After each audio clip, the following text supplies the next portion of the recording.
Chapter 2. "Listen, Monsieur Crevel," said the Baroness, too anxious to be able to laugh. "You are 50, 10 years younger than Monsieur Hulot, I know. But at my age a woman's follies ought to be justified by beauty, youth, fame, superior merit, some one of the splendid qualities which can dazzle us to the point of making us forget all else, even at our age. Though you may have 50,000 francs a year, your age counterbalances your fortune. Thus you have nothing whatever of what a woman looks for." "But love," said the officer, rising and coming forward, "such love as—" "No, monsieur, such obstinacy," said the Baroness, interrupting him to put an end to his absurdity. "Yes, obstinacy," said he, "and love, but something stronger still, a claim." "A claim!" cried Madame Hulot, rising sublime with scorn, defiance, and indignation. "But," she went on, "this will bring us to no issues. I did not ask you to come here to discuss the matter which led to your banishment, in spite of the connection between our families." "I had fancied so."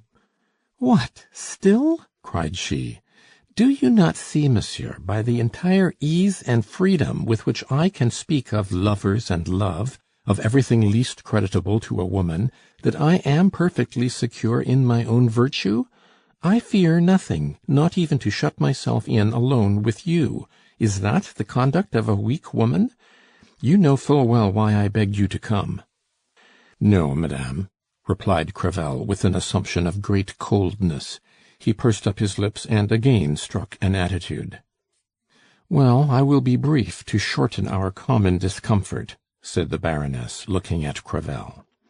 Crevel made an ironical bow, in which a man who knew the race would have recognized the graces of a bagman. "Our son married your daughter." "And if it were to do again," said Crevel, "it would not be done at all, I suspect," said the Baroness hastily. "However, you have nothing to complain of. My son is not only one of the leading pleaders of Paris, but for the last year he has sat as deputy, and his maiden speech was brilliant enough to lead us to suppose that ere long he will be in office. Victorin has twice been called upon to report on important measures, and he may even now, if he chose, be made Attorney General in the Court of Appeal. So if you mean to say that your son-in-law has no fortune—" "Worse than that, madame, a son-in-law whom I am obliged to maintain," replied Crevel. "Of the 500,000 francs that formed my daughter's marriage portion, 200,000 have vanished, God knows how, in paying the young gentleman's debts, in furnishing his house splendaciously, a house costing 500,000 francs, and bringing in scarcely 15,000, since he occupies the larger part of it, while he owes 260,000 francs of the purchase money. The rent he gets barely pays the interest on the debt. I have had to give my daughter 20,000 francs this year to help her to make both ends meet. And then my son-in-law, who was making 30,000 francs a year at the Assizes, I am told, is going to throw that up for the Chamber." "This again, Monsieur Crevel, is beside the mark. We are wandering from the point. Still, to dispose of it finally, it may be said that if my son gets into office, if he has you made an officer of the Legion of Honor and councillor of the municipality of Paris, you, as a retired perfumer, will not have much to complain of. Ah, there we are again, madame. Yes, I am a tradesman, a shopkeeper, a retail dealer in almond paste, eau de Portugal, and hair oil, and was only too much honored when my only daughter was married to the son of Monsieur le Baron Hulot d'Ervy. My daughter will be a baroness. This is Regency, Louis XV, œil de boeuf, quite tip-top, very good. I love Célestine as a man loves his only child, so well indeed that to preserve her from having either brother or sister, I resigned myself to all the privations of a widower, in Paris and in the prime of life, madame. But you must understand that, in spite of this extravagant affection for my daughter, I do not intend to reduce my fortune for the sake of your son, whose expenses are not wholly accounted for, in my eyes, as an old man of business." Monsieur, you may at this day see in the Ministry of Commerce Monsieur Popinot, formerly a druggist in the Rue des Lombards." "And a friend of mine, madame," said the ex-perfumer.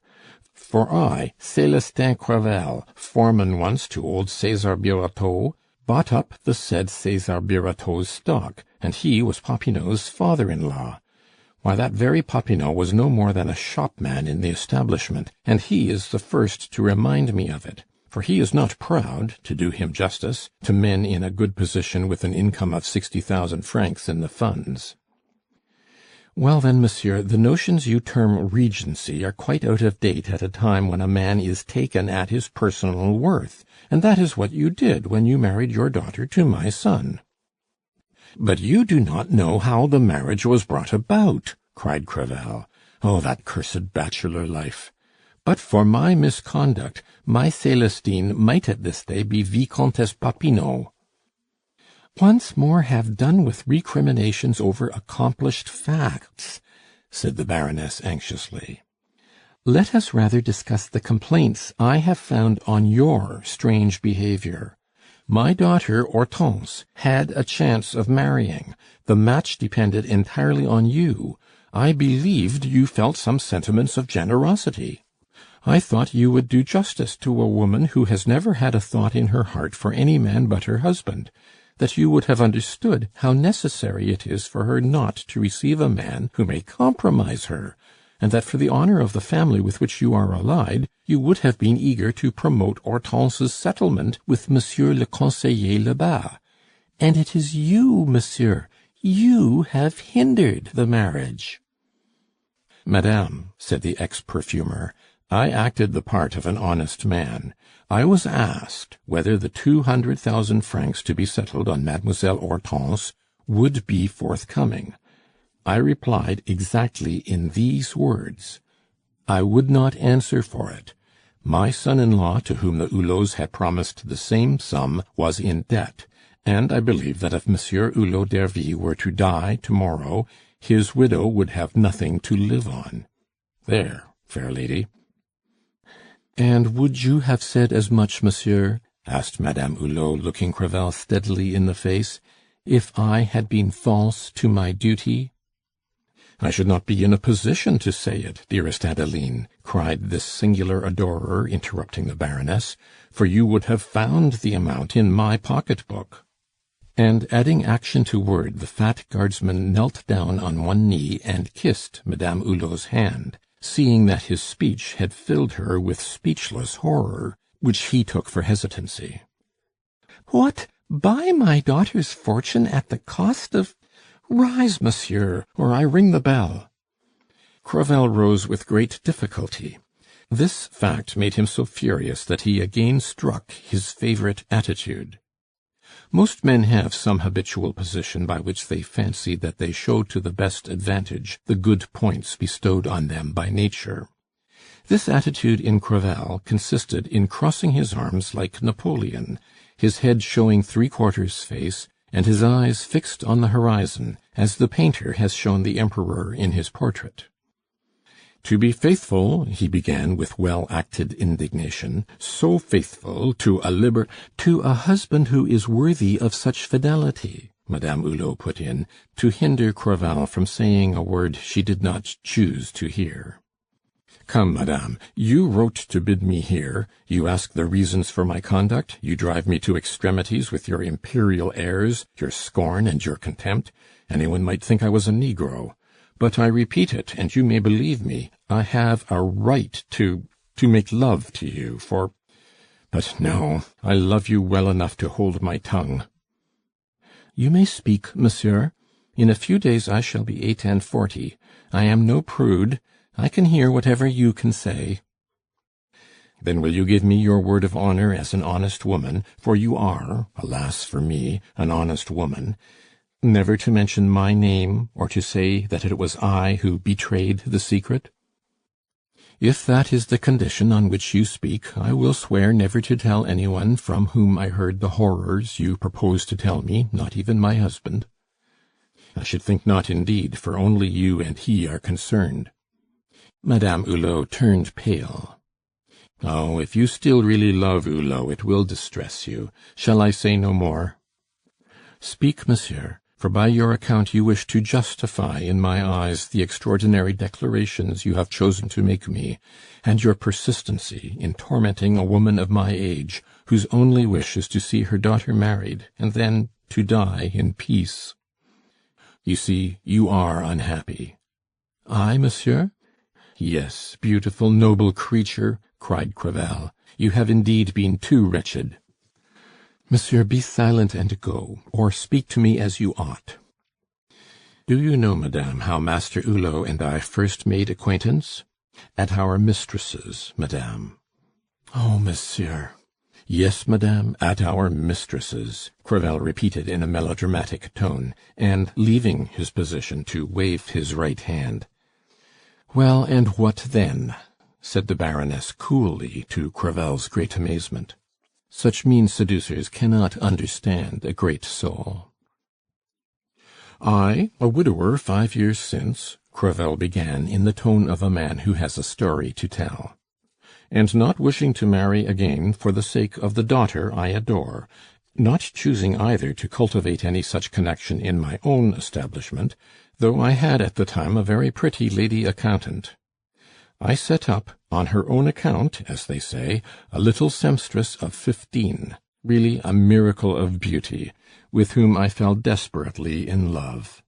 And in fact, madame, I asked an aunt of my own, my mother's sister, whom I sent for from the country, to live with the sweet creature and keep an eye on her, that she might behave as well as might be in this rather, what shall I say, shady, no, delicate position. The child, whose talent for music was striking, had masters, she was educated, I had to give her something to do. Besides, I wished to be at once her father, her benefactor, and, well, out with it, her lover, to kill 2 birds with 1 stone, a good action and a sweetheart. For 5 years I was very happy. The girl had one of those voices that make the fortune of a theatre. I can only describe her by saying that she is a Dupré in petticoats. It cost me 2,000 francs a year only to cultivate her talent as a singer. She made me music mad. I took a box at the opera for her and for my daughter, and went there alternate evenings with Célestine or Josepha. What? The famous singer? Yes, madame, said Crevel with pride. The famous Josepha owes everything to me. At last, in 1834, when the child was 20, believing that I had attached her to me forever, and being very weak where she was concerned, I thought I would give her a little amusement, and I introduced her to a pretty little actress, Jenny Cadine, whose life had been somewhat like her own. This actress also owed everything to a protector who had brought her up in leading strings. That protector was Baron Hulot. I know that, said the Baroness, in a calm voice, without the least agitation. Bless me! cried Crevel, more and more astounded. Well, but do you know that your monster of a husband took Jenny Cadine in hand at the age of 13? What then? said the Baroness. As Jenny Cadine and Josepha were both aged 20 when they first met, the ex-tradesman went on, the Baron had been playing the part of Louis XV to Mademoiselle de Romans ever since 1826, and you were 12 years younger then. I had my reasons, monsieur, for leaving Monsieur Hulot his liberty. That falsehood, madame, will surely be enough to wipe out every sin you have ever committed, and to open to you the gates of paradise, replied Crevel, with a knowing air that brought the colour to the Baroness's cheeks. Sublime and adored woman, tell that to those who will believe it, but not to old Crevel, who has, I may tell you, feasted too often as one of 4 with your rascally husband, not to know what your high merits are. Many a time has he blamed himself when half tipsy, as he has expatiated on your perfections. Oh, I know you well. A libertine might hesitate between you and a girl of 20. I do not hesitate. Monsieur! Well, I say no more. But you must know, saintly and noble woman, that a husband under certain circumstances will tell things about his wife to his mistress that will mightily amuse her." Tears of shame hanging to Madame Hulot's long lashes checked the National Guardsman. He stopped short and forgot his attitude. "To proceed," said he. "We became intimate, the Baron and I, through the two hussies. The Baron, like all bad lots, is very pleasant, a thoroughly jolly good fellow. Yes, he took my fancy, the old rascal. He could be so funny. Well, enough of those reminiscences. We got to be like brothers. The scoundrel, quite Regency in his notions, tried indeed to deprave me altogether, preached St. Simonism as to women, and all sorts of lordly ideas. But you see, I was fond enough of my girl to have married her, only I was afraid of having children. Then, between two old daddies, such friends as we were, what more natural than that we should think of our children marrying each other? 3 months after his son had married my Célestine, Hulot, I don't know how I can utter the wretch's name. He has cheated us both, madame. Well, the villain did me out of my little Josepha. The scoundrel knew that he was supplanted in the heart of Jenny Cadine by a young lawyer and by an artist, only 2 of them. For the girl had more and more of a howling success, and he stole my sweet little girl, a perfect darling. But you must have seen her at the opera. He got her an engagement there. Your husband is not so well behaved as I am. I am ruled as straight as a sheet of music paper. He had dropped a good deal of money on Jenny Cadine, who must have cost him near on 30,000 francs a year. Well, I can only tell you that he is ruining himself outright for Josepha. Josepha, madame, is a Jewess. Her name is Mira, the anagram of Hiram, an Israelite mark that stamps her, for she was a foundling picked up in Germany, and the inquiries I have made prove that she is the illegitimate child of a rich Jew banker. The life of the theatre, and above all the teaching of Jenny Cadine, Madame Schontz, Malaga, and Carabine, as to the way to treat an old man, have developed in the child whom I had kept in a respectable and not too expensive way of life, all the native Hebrew instinct for gold and jewels, for the golden calf. So this famous singer, hungering for plunder, now wants to be rich, very rich. She tried her prentice hand on Baron Hulot, and soon plucked him bare, plucked him, ay, and singed him to the skin. The miserable man, after trying to vie with one of the Kellers and with the Marquis d'Esquignon, both perfectly mad about Josepha, to say nothing of unknown worshippers, is about to see her carried off by that very rich Duke who is such a patron of the arts. Oh, what is his name? A dwarf. Ah, the Duc d'Hérouville. This fine gentleman insists on having Josepha for his very own, and all that set are talking about it. The Baron knows nothing of it as yet, for it is the same in the 13th arrondissement as in every other. The lover, like the husband, is last to get the news. Now do you understand my claim? Your husband, dear lady, has robbed me of my joy in life, the only happiness I have known since I became a widower. Yes, if I had not been so unlucky as to come across that old rip, Josepha would still be mine, for I, you know, should never have placed her on the stage. She would have lived obscure, well conducted, and mine. Oh, if you could but have seen her 8 years ago, slight and wiry, with the golden skin of an Andalusian, as they say, black hair as shiny as satin, an eye that flashed lightning under long brown lashes, the style of a duchess in every movement, the modesty of a dependent, decent grace, and the pretty ways of a wild fawn. And by that Hulot's doing, all this charm and purity has been degraded to a man-trap, a money-box for 5-franc pieces. The girl is the queen of trollops, and nowadays she humbugs everyone, she who knew nothing, not even that word. At this stage the retired perfumer wiped his eyes, which were full of tears. The sincerity of his grief touched Madame Hulot, and roused her from the meditation into which she had sunk. Tell me, madame, is a man of 52 likely to find such another jewel? At my age, love costs 30,000 francs a year. It is through your husband's experience that I know the price, and I love Celestine too truly to be her ruin. When I saw you at the first evening party you gave in our honor, I wondered how that scoundrel Hulot could keep Eugenie Cadine. You had the manner of an empress. You do not look 30, he went on. To me, madame, you look young and you are beautiful. On my word of honor, that evening I was struck to the heart. I said to myself, if I had not Josepha, since old Hulot neglects his wife, she would fit me like a glove.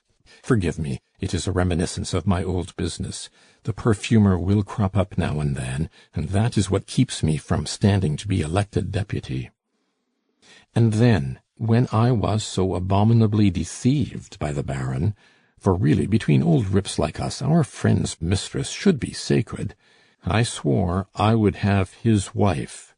It is but justice. The Baron could say nothing. We are certain of impunity. You showed me the door like a mangy dog at the first words I uttered as to the state of my feelings. You only made my passion, my obstinacy, if you will, twice as strong, and you shall be mine. Indeed? How? I do not know, but it will come to pass.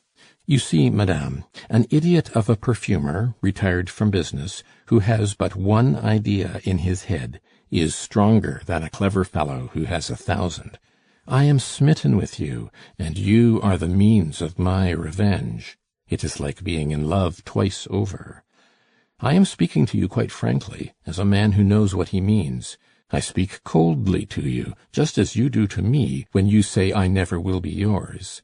In fact, as they say, I play the game with the cards on the table. Yes, you shall be mine, sooner or later. If you were 50, you should still be my mistress. And it will be, for I expect anything from your husband. Madame Hulot looked at this vulgar intriguer with such a fixed stare of terror that he thought she had gone mad, and he stopped. "You insisted on it, you heaped me with scorn, you defied me, and I have spoken," said he, feeling that he must justify the ferocity of his last words. "Oh, my daughter, moaned the Baroness in a voice like a dying woman's. "Oh, I have forgotten all else," Crevel went on. "The day when I was robbed of Josepha, I was like a tigress robbed of her cubs. In short, as you see me now. Your daughter?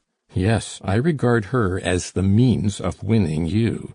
Yes, I put a spoke in her marriage, and you will not get her married without my help. Handsome as Mademoiselle Hortense is, she needs a fortune." "Alas, yes," said the Baroness, wiping her eyes. "Well, just ask your husband for 10,000 francs," said Crevel, striking his attitude once more. He waited a minute, like an actor who has made a point. "If he had the money, he would give it to the woman who will take Josepha's place," he went on, emphasizing his tones. "Does a man ever pull up on the road he has taken? In the first place, he is too sweet on women. There is a happy medium in all things, as our king has told us. And then his vanity is implicated. He is a handsome man. He would bring you all to ruin for his pleasure. In fact, you are already on the high road to the workhouse. Why, look, never since I set foot in your house have you been able to do up your drawing-room furniture. Hard up is the word shouted by every slit in the stuff. Where will you find a son-in-law who would not turn his back in horror of the ill-concealed evidence of the most cruel misery there is, that of people in decent society? I have kept shop, and I know there's no eye so quick as that of the Paris tradesman to detect real wealth from its sham. You have no money," he said in a lower voice. "It is written everywhere, even on your manservant's coat. Would you like me to disclose any more hideous mysteries that are kept from you?" "Monsieur," cried Madame Hulot, whose handkerchief was wet through with her tears, "enough, enough!" My son-in-law, I tell you, gives his father money, and this is what I particularly wanted to come to when I began by speaking of your son's expenses. But I keep an eye on my daughter's interests. Be easy." "Oh, if I could but see my daughter married and die!" cried the poor woman, quite losing her head. "Well, then, this is the way," said the ex-perfumer. Madame Hulot looked at Crevel with a hopeful expression, which so completely changed her countenance that this alone ought to have touched the man's feelings, and have led him to abandon his monstrous schemes.